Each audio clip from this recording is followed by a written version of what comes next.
man had 2 sons. The younger son told his father, I want my share of your estate now, before you die. And so his father agreed to divide his wealth between his sons. And a few days later, this younger son packed all his belongings and moved to a distant land. And there he wasted all his money in wild living. And about the time his money ran out, a great famine swept over the land. And he began to starve, and he persuaded a local farmer to hire him.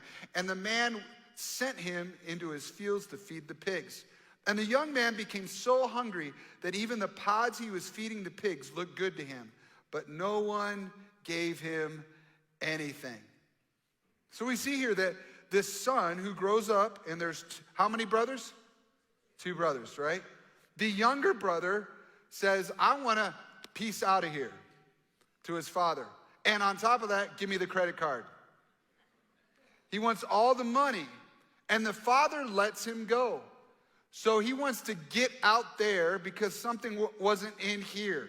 He felt like something was missing in the home, so he needed to chase it out there. Everybody said out there. Out there was different. There were different ideas about life and truth and lifestyle and purpose. Out there was different values than in his home. And out there were friends that saw the world differently than his dad saw the world. And the father lets him go, and the son doesn't miss home until circumstances around him changed. It says there that there was a famine in the land. Notice the 2 things are going on. One, he runs out of money, and there's a famine in the land. There's a supply chain issue. There's a pandemic. Other things are going on while he's going through his stuff. And I want you to see in here that out there, it isn't better necessarily, but it takes going out there sometimes to wake up to what's going on in here. It's amazing how the events in life around us can change the way we see the world. The pandemic and world events are changing people's hearts. It says in there that the younger son, no one gave him anything. How many know it's cruel out there sometimes? They like you when you're paying the bill. They like you when you're doing drugs with them. They like you when you're not pointing out their sin. They like you when you do whatever they do. But as soon as you're done giving them anything, they're done with you. And so the soil of people's hearts begins to change. They're open to the truth of God's kingdom when nothing else is working. Can I tell you, this last week, as I look at Easter and the number of people that gave their lives to Jesus and the guests that came in, I am so thankful that God is working in the soil of people's hearts. People were coming to church and they were brave. They took a step and they came to church. I'm so thankful for that. But they were open to the gospel in a way that they weren't 2 years ago. Why? Because there's a famine in the land and there's something going on the inside. It says, when he finally came to his senses, he said to himself in verse 17, at home, even the hired servants have food enough to spare. And here I am dying of hunger. He wakes up. We don't know how long he took to decide to leave out there and come home. But there was a change in his attitude. In order to even think about coming home, he had to overcome the fear and the shame of going back. So many people are afraid of coming back to church, wondering what people will think about them. Something inside of this son knows that he needs to go back. Let's see if you think about this. He's out there, home is over there, and while he's away, something inside of him begins to change. And he recognizes, I need to go home. And let me just tell you this. Feeling remorseful won't change your condition. Just feeling bad about being in the pigs sty isn't going to change where you are. You have to go somewhere. There's too many people that want to rehearse all their bad mistakes in their own head, recognize they did wrong. But listen, your life won't change until you turn and go home. That's called repentance.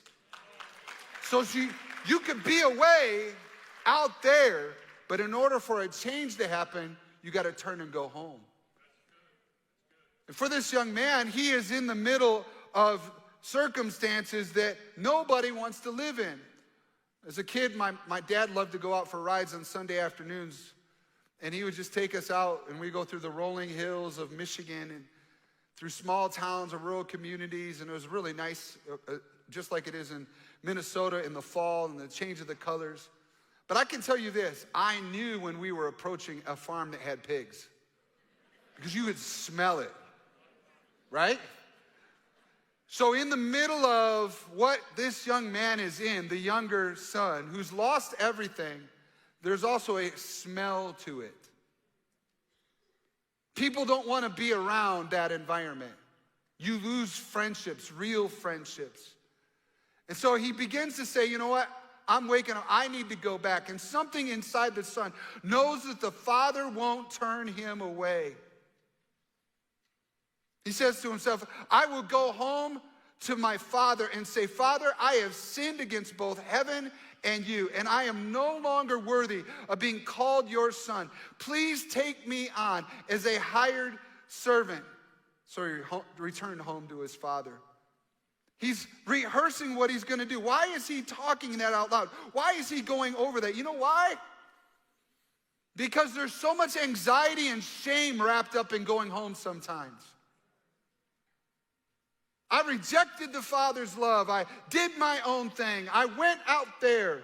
And let me tell you this, there are people that come back to church, that came back to church last week, perhaps came to church today, and they sit in the parking lot contemplating whether or not to get out of the car and come inside. And they need to overcome a mountain of shame. It's not the Father projecting the shame. It's actually shame we have in our own head. So he begins to come up with a narrative that he says over and over again to himself. I'll go back and this is what I'll say to my dad. This is what I'm going to say to the Father. This is what I'm going to say. Because he knows somewhere inside, even though there are bad people, that there are people that have disappointed him, and that there are bad experiences, just like people coming back to church. Even though there are people in the church that hurts you, even though there are people in your family that hurts you, something inside of you says, the Father will accept me back home. That's exactly what's going on inside of this younger son. And so he takes his first steps home. And let me just say this to you today. If you came back to church today, bravo, you made it. If you came back in the last few months, thank you. Thank you for overcoming those mountain of defenses and saying, I'm coming back. Coming back. So he returned home to his father. The second character in the story that Jesus shares is the Father. The Father. Jesus emphasizes the Father in his story. And I'm going to get there in a moment. We'll look at it. But I want you to notice Jesus is the one emphasizing the Father. In our modern day of pain and confusion and dysfunction and definitions that are changing about family, many are trying to eliminate the word father from the vocabulary. It may not be popular, but the human need for a father goes deep into our DNA.